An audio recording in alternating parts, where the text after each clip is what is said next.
લોકસભાની ચૂંટણીની તારીખો જાહેર થયા બાદ હવે દરેક પાર્ટીના ઉમેદવારો જે છે તે ચૂંટણી પ્રચારમાં લાગી ચૂક્યા છે. આપણે આજે છોટાઉદેપુર લોકસભા બેઠકના ભાજપના ઉમેદવાર જસુભાઈ રાઠવાની સાથે આવ્યા છે. એમની સાથે સમજીશું કે આ વખતે ભાજપ જે છે કયા મુદ્દાઓને લઈને લોકો પાસે વોટ માંગવા જઈ રહી છે. જસુભાઈ, સ્વાગત છે તમારું. નમસ્તે. જસુભાઈ, સૌપ્રથમ તો હું એ જાણવા માંગીશ કે સરપંચથી સાંસદના ઉમેદવાર તરીકેની જે તમારી સફર છે એ કેવી રહી? આમ તો ખાસ કરીને હું મારા પિતાજી એ 1977માં ગુજરી ગયા, પણ મારું પરિવાર, હું જે તે વખતે 3જા ધોરણમાં ભણતો, મારા પરિવારના મારા દાદા, મારા કાકા એ બધા વાતો કરતા કે તમારા પપ્પા ગામની અંદર સૌથી વધારે ભણેલા વ્યક્તિ હતા ને એમનું એક સપનું હતું કે અમને સરપંચ બનવું અને ગામની સેવા કરવી એ મારા ફાધરની, પિતાજીની લાગણી હતી. ત્યારે હું નક્કી કરેલું કે એકાદ વખત મારે પણ આ ગામ પંચાયતની અંદર સરપંચ તરીકેની સેવા આપવા માટે સરપંચ બનવું છે. તો હું તો તે વખતે આ બધી વાતો સાંભળેલી ગામના લોકોની, પરિવારના લોકોની, એટલે આગળ વધ્યા અને ધીરે ધીરે બધા પરિવારના સહકારથી અભ્યાસ પણ પૂરો કર્યો. અને આ મારા આદિવાસીની અંદર એક ખામી છે કે વહેલા લગ્ન કરાવી દેવાય, એટલે હું ગ્રેજ્યુએટ થયો તે જ વર્ષે લગ્ન કરાવી દીધા. અચ્છા, તમે શેમાં ગ્રેજ્યુએશન શેમાં કર્યું? અમે ઇકોનોમિક્સ. અચ્છા. તો એના પછી લગ્ન થઈ ગયું એટલે હું તો પછી ઘરે થોડા ખેતીમાં લાગી ગયો. 3-4 વર્ષ ખેતી કામ કર્યું અને પછી આમ થોડો ઇન્ટરેસ્ટ જાગ્યો. આમ તો થોડો આ પુલિંગ, આ ચૂંટણી આવે ને એટલે અમે જનતા દળની અંદર 98માં અને એમ તેમ પુલિંગ એજન્ટ તરીકે કામ કરતા. શરૂઆતમાં તમારું જનતા દળમાં પુલિંગ એજન્ટ તરીકે કામ કરતો. પાર્ટીના મેમ્બર ન હતા? પાર્ટીના મેમ્બર નહોતા. પરંતુ 1995ની અંદર જ્યારે તાલુકા પંચાયત અને જિલ્લા પંચાયતની ચૂંટણી આવી ત્યારે હું ભારતીય જનતા પાર્ટી પક્ષ તરફથી પુલિંગ મતદાન એજન્ટ તરીકે રહ્યો. અને એમાં પછી ધીરે ધીરે અમારા ત્યાંથી તાલુકા પંચાયતના સભ્ય ગુલસિંહભાઈ ચૂંટાયા, દિલસિંહભાઈ જિલ્લા પંચાયતના સભ્ય ચૂંટાયા. તો એમની સાથે થોડું આમ ફરતો રહ્યો એટલે ભારતીય જનતા પાર્ટી જોઈન્ટ કરી અને પછી મને યુવા મોરચાના, મંડળના યુવા મોરચાના કોષાધ્યક્ષ તરીકેની પણ પાર્ટીએ જવાબદારી આપી. આગળ વધીએ એટલે ધીરે ધીરે આગળ વધ્યા, ભારતીય જનતા પાર્ટીની અંદર કામ કરતા રહ્યા. પછી 2001ની અંદર ગ્રામ પંચાયતની ચૂંટણી આવી એટલે ગામ લોકોએ મને સરપંચનો ઉમેદવાર બનાવ્યો અને ખૂબ સારા મતેથી મને ચૂંટી પણ લાવ્યા. સાથે સાથે પછી આગળ વધતા બધા વડીલોના માર્ગદર્શન હેઠળ ભારતીય જનતા પાર્ટીમાં પણ થોડી સક્રિયતા વધી એટલે મંડળના મહામંત્રીની જવાબદારી આપી પાર્ટીએ. સરપંચ તો ખરો જ, પણ મંડળના મહામંત્રી તરીકેની જવાબદારી આપી. બીજા ટર્મમાં પણ હું સરપંચ તરીકે ચૂંટાણો. પછી આગળ વધીએ તો એ મંડળના મહામંત્રી પછી મને મંડળ પ્રમુખ તરીકેની જવાબદારી આપી. આમાં આગળ વધતા ચાલ્યા. 2015ની અંદર તાલુકા પંચાયત અને જિલ્લા પંચાયતની ચૂંટણી આવી ત્યારે પાર્ટીએ મને કે હવે તમારે સરપંચ નથી રહેવાનું, હવે તાલુકા પંચાયત ચૂંટણી લડવાની છે આમ કહીને પાર્ટીના સિમ્બોલ પર આપ્યું, મેન્ડેટ આપ્યું. અને આ એકલબારા તાલુકા પંચાયત બેઠક ઉપર હું તાલુકા પંચાયત સભ્ય પણ બન્યો. જે તે વખતે હું મંડળ પ્રમુખ હતો. એના પછી તાલુકા પંચાયત સભ્ય તો બની ગયો એટલે સરપંચ તરીકેનું રાજીનામું આપ્યું. તાલુકા પંચાયત સભ્ય બન્યા પછી થોડાક જ સમયમાં મને જિલ્લા ભાજપ પ્રમુખ તરીકે પાર્ટીએ પસંદ કર્યો. છોટાઉદેપુર જિલ્લા ભાજપના પ્રમુખ તરીકેની પસંદ સંગઠનમાં. એટલે આગળ વધી ધીરે ધીરે અમારી ગતિ વધાવી, સંગઠનમાં પણ કામ કર્યું, તાલુકા પંચાયતના સભ્ય તરીકે પણ કામ કર્યું.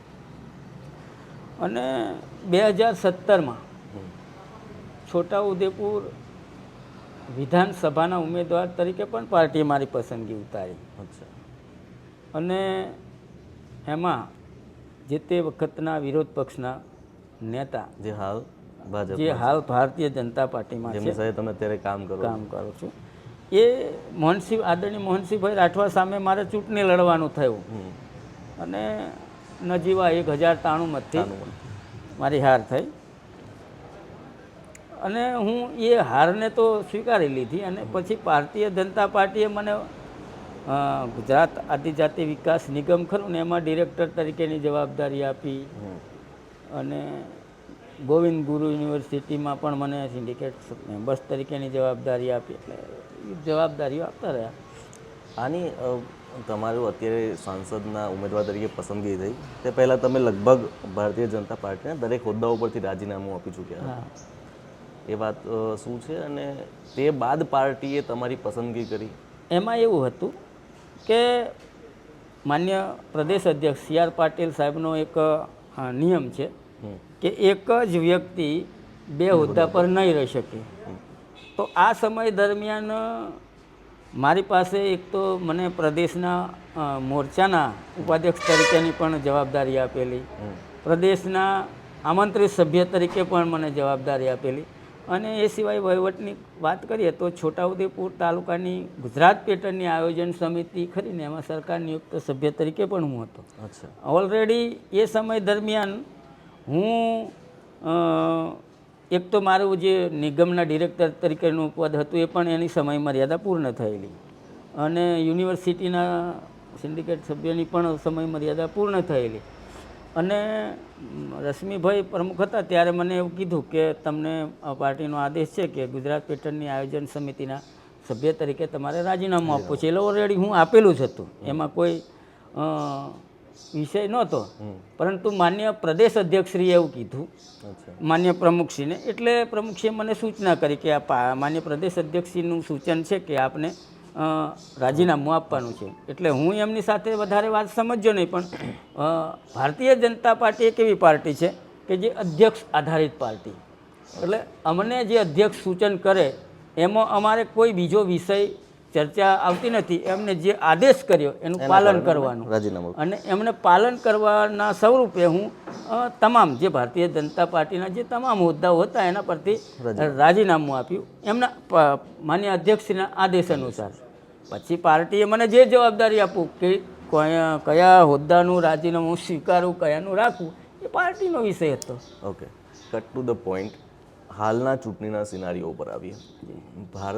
ભારતીય જનતા પાર્ટીનું એક લક્ષ્ય હતું કે સમગ્ર ભારત દેશ જે છે એ કોંગ્રેસ મુક્ત થાય. છોટાઉદેપુરની સ્થિતિ જોવું ને તો મને એમ લાગે છે કે ભાજપ કોંગ્રેસ યુક્ત થઈ ગઈ છે. અત્યારે ભાજપમાં બધા બહુ નેતાઓ એવા છે જે તમે કહ્યું એમ કે ભૂતકાળમાં તમે જેમની સામે ચૂંટણી લડી ચૂક્યા છો એ પણ અત્યારે ભાજપમાં છે. એ લોકો ભારતીય જનતા પાર્ટીમાં આવ્યા બાદ એમની સાથે કામ કરવું કેટલું કઠિન પડે છે, અથવા તો શું એ લોકો ખરેખર સહયોગ આપે છે, દિલથી ભારતીય જનતા પાર્ટીને અપનાવી ચૂક્યા છે? શું લાગે છે? ના, એવું કંઈ જ છે નહીં. દેશના યશસ્વી વડાપ્રધાન માન્ય નરેન્દ્રભાઈ મોદી સાહેબ જે છેવાડાના માનવી સુધી સેવા કાર્યો કરી રહ્યા છે એનાથી પ્રેરાઈને કોંગ્રેસના મિત્રો ભારતીય જનતા પાર્ટી જોઈન્ટ કરી છે અને એમાં પણ અમને અનુભવ થયો છે કે જેમ દૂધની અંદર સાકર ભળી જાય અને એમાં મીઠાશ આવે એ રીતે અમે સાથે મળીને કામ કરી રહ્યા છીએ. એમ નથી લાગતું કે આમ થવાથી જે ભાજપના મૂળ કાર્યકરો છે એમને ક્યાંક અન્યાય થતો હોય થોડો ઘણો? એવું કંઈ નથી. એવું કંઈ નથી. એવું કંઈ જ નથી. બધાને એવું લાગતું હશે કે અન્યાય થયો, પણ મને પોતાને એવું લાગે છે ભારતીય જનતા પાર્ટીની દીર્ઘ દ્રષ્ટિથી રાષ્ટ્રીય નેતૃત્વની નજર છેક ભૂમિ સુધી, છેવાડાના કાર્યકર સુધી છે અને એનો જીવતો જાગતો દાખલો હું જશુભાઈ રાઠવા પોતે છું. હવે છોટાઉદેપુર લોકસભાના તમે ઉમેદવાર છો ત્યારે છોટાઉદેપુરની કેટલીક સમસ્યાઓ પર આવીએ. મોટી સમસ્યાઓ જોઈએ ને તો સૌથી મોટી કદાચ મને સમસ્યા એ દેખાતી હશે કે છોટાઉદેપુરમાં લગભગ દર વર્ષે 2.5 લાખથી વધુ લોકો રોજગારી માટે કાઠિયાવાડમાં હિજરત કરે છે. સ્થાનિક રોજગારના પ્રશ્નો હજુ એમના એમ છે. તમારું વ્યક્તિગત રીતે શું બ્લુપ્રિન્ટ છે આગળ કોઈ કે આ જે રોજગારીનો પ્રશ્ન છે એને એનું સોલ્યુશન લાવી શકે અને સ્થાનિક કક્ષાએ રોજગારના જે અવસરો છે ઊભા કરી શકાય? ખાસ કરીને વાત કરીએ રોજગારીની તો માઇગ્રેશન અટકે, અમારા આદિવાસી બહાર મજૂરી અર્થે જાય, અમુક ગામડાઓ તો આખા ગામડાઓ ખાલી થઈ જાય છે. એને રોકવા માટેના અમારા એવા પ્રયત્નો છે. એક તો જીએમડીસી જે પ્લાન બંધ હતો એ અત્યારે ચાલુ થવા જઈ રહ્યો છે. બીજો વિષય એવો છે કે જે નરેગા યોજના હેઠળ રોજગારી વધારે પડતી મળે એના માટેના પણ અમારા પ્રયત્નો છે. બીજી વાત કરીએ કે સ્થાનિક લેવલે રોજગારી મળે એના માટે, લોકોનું જીવન ધોરણ સુધરે એના માટે અમે આ વિસ્તારની અંદર બોર મોટરની યોજના લાવ્યા છે. અને એ લોકો કોઈ ખેડૂતને એક બોર મોટર કરી આપીએ, એને પાણીની સગવડ મળે, સિંચાઈની સગવડ મળે તો એ બહાર જતો અટકે. બીજી વસ્તુ એવી છે કે આ જે નદી છે, ઓરસંગ નદી, આની નદી, હેરન નદી, આ નદીઓ ઉપર નાના નાના ચેકડેમ બનાવીને એ આજુબાજુ ગામની નદીની આજુબાજુના જે ગામો છે એ લોકોને સિંચાઈની સગવડ ઊભી થાય, એનાથી ગામમાં સિંચાઈની સગવડ ઊભી થાય અને એમાં જે લોકો બહાર જાય છે એને ગામમાં જ રોજગારી મળે. આવા બધા અમારા પ્રયત્નો છે. અત્યારે કઈ જે મુદ્દાઓને લઈને તમે લોકો પાસે જઈ રહ્યા છો કે લોકો તમને વોટ આપે? ખાસ કરીને વાત કરીએ તો આઝાદીના 75 વર્ષની અંદર 65 વર્ષ જેટલું તો કોંગ્રેસે શાસન કર્યું, પણ છેલ્લા 10 વર્ષથી ભારતીય જનતા પાર્ટીની નરેન્દ્રભાઈના નેતૃત્વવાળી સરકાર જે ચાલી રહી છે એના થકી છેવાડાના માનવી સુધી, આમ તો પહેલાં બેંકની અંદર આપણે એકાઉન્ટ ખોલાવવા જવું હોય તો કેટલા બધા કાગળો ભેગા કરવા પડતા.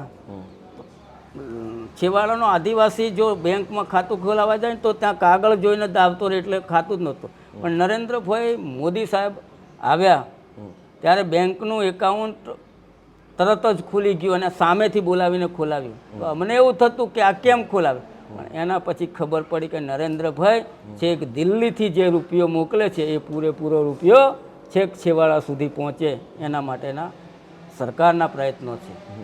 તો એમાં વાત કરીએ તો વિધવા સહાય યોજના, વૃદ્ધ પેન્શન યોજના, સરકારની યોજના કિસાન સન્માન નિધિ યોજના, પ્રધાનમંત્રી આવાસ યોજના, ઉજ્જવલા યોજના, આયુષ્માન કાર્ડ યોજના, આવી બધી અનેક પ્રકારની યોજનાઓ છે જે વ્યક્તિલક્ષી છે, લોકોને સીધી આકર્ષે. મફત અન્ન યોજના, આવી બધી સીધી સરકારની યોજનાઓ છે. એક સાંસદ તરીકે તમારી જવાબદારી ફક્ત છોટાઉદેપુર પૂરતી નહીં, પરંતુ જે આખો જે મત વિસ્તાર છે, છેક આઈ થિંક પાદરા સુધીનો મત વિસ્તાર છે, હજી પણ નસવાડી હોય કે કવાટના અમુક ગામડાઓમાં કનેક્ટિવિટીની સમસ્યા છે. ત્યાં નો ડાઉટ ત્યાં આગળ લાઇટની સુવિધા પહોંચી છે, ઇલેક્ટ્રિસિટીની સુવિધા પહોંચી છે, પરંતુ રોડ હજી પણ એ ક્યાંક ડુંગરાળ વિસ્તારમાં એની સુવિધા છે એ પૂરતી જોવા નથી મળતી. આવનારા સમયમાં એને લઈને તમારું કોઈ આયોજન છે? આમ તો કેમ કે કવાટના બોર્ડર વિલેજીસ છે એ બોર્ડર વિલેજીસમાં આવે છે, પણ જ્યાં સુધી મને આઈડિયા છે નસવાડીના અમુક વિલેજીસને બોર્ડર વિલેજ યોજનાનો લાભ નથી મળ્યો. સાચી વાત હશે, પણ ગુજરાતની સરકાર દ્વારા ને કેન્દ્રની સરકાર દ્વારા હવે નવી યોજના પણ બનાવી છે. આપને કદાચ ખબર હશે કે રોડથી કનેક્ટિવિટી જોડાય, આમ તો જોડાઈ જ ગઈ છે, લગભગ 99% જોડાઈ ગઈ છે. અમુક વિસ્તારો કોઈ ભાગ્ય એવું કોઈ ગામ હશે, વધારે પડતું નથી. પણ સરકારે હવે તો એવું પણ વિચાર્યું છે કે જે ગામની અંદર શાળા છે અને શાળા ડામર રોડથી નથી જોડાયેલી ત્યાં પણ અમારે ડામર રોડ લઈ જાઓ. ફોર એક્ઝામ્પલ એકલબારાની વાત કરીએ તો એકલબારાની શાળા 1-1.5 કિલોમીટર અંદર છે, તો એને ભલે આરસીસી રોડ ગ્રામ પંચાયતે બનાવ્યો છે, પણ એને મુખ્ય રોડથી શાળા સુધીનો ડામર રોડ પણ બનાવવાની સરકારની વાત છે. એટલે એવો કોઈ લાંબો વિષય નથી. કદાચ આપણે વાત કરી નસવાડીની, તો નસવાડીની બોર્ડર મધ્યપ્રદેશને કે મહારાષ્ટ્રને લગતી આવતી નથી, પણ એને સરકારની વિવિધ બીજી અન્ય કોઈ યોજનાની અંદર જોડીશું. આમાં એક વાત કરીએ મને પોતાને અનુભવની કે માન્ય ધારાસભ્ય રાજેન્દ્રસિંહ રાઠવા અને હું એક દિવસે છોટાઉદેપુર તાલુકાની મુલાકાત લીધી અને છોટાઉદેપુર તાલુકો મધ્યપ્રદેશની બોર્ડરને અડીને આવેલો છે. તો અમે લગભગ સાંજે 6 વાગ્યાના સમયે મધ્યપ્રદેશ અને છોટાઉદેપુરના એક રામપુરા ગામ અને પેલી બાજુ વાવ આ ગામને જોડતો રસ્તો બનાવવા માટે જાતે નિરીક્ષણ કર્યું. કેમ તો કે મધ્યપ્રદેશના લોકોને અહીંયા ગુજરાતમાં આવવા અને ગુજરાતના લોકોને મધ્યપ્રદેશમાં જવા માટે સહેલાઈ. તો અમે હવે આ સ્થળ પર મુલાકાત લઈને આ નિરીક્ષણ કરીને આ કામ કરવા જઈ રહ્યા છીએ. અંતિમ પ્રશ્ન મારો, અત્યારે તમે ચૂંટણી પ્રચારમાં લાગેલા છો, કોંગ્રેસ તરફથી પણ ઉમેદવારની જાહેરાત ગમે ત્યારે થઈ શકે છે. આ ચૂંટણી છોટાઉદેપુર લોકસભાની જે બેઠકની જે ફાઇટ છે એ ભાજપ અને કોંગ્રેસ વચ્ચે રહેવાની છે. કેટલો વિશ્વાસ છે તમને જીતનો? કુલ મળીને વાત કરીએ તો નરેન્દ્રભાઈ મોદી સાહેબ તેમણે છેવાડાના માનવી સુધી વિકાસના ફળો પહોંચાડ્યા છે. એટલે કોંગ્રેસ અત્યારે ચિત્રમાં જ નથી. અચ્છા. અને છોટાઉદેપુર વિપક્ષનો નેતા પણ એનો આપ્યો છે. અરે એ વિપક્ષનો નેતા 3જા નંબરે વિધાનસભાની ચૂંટણીમાં આવ્યો, એ નેતા થોડો પણ એ હવે જેના કારણે એમની બી દશા થઈ હતી એ સાથે લડે છે. તો એ વિષય અલગ છે. પણ અમને પૂરેપૂરો વિશ્વાસ છે કે છોટાઉદેપુર લોકસભાનું કમળ 2024માં આદરણીય નરેન્દ્રભાઈના ચરણોમાં 5 લાખ મત કરતાં વધારે લીડથી અમે મોકલીશું અને એમના ચરણોમાં મૂકીશું. ચોક્કસ. તો હા, હતા જસુભાઈ, જેઓ ભાજપ તરફથી છોટાઉદેપુર લોકસભા બેઠકના ઉમેદવાર જાહેર થયા છે અને ત્યારબાદ તેઓએ ચૂંટણી પ્રચાર પણ શરૂ કરી ચૂક્યો છે. તેમને વિશ્વાસ વ્યક્ત કર્યો છે કે તેઓ આ બેઠક જે છે એ 5 લાખથી વધુ મતોથી જીતવામાં સફળતા મેળવશે.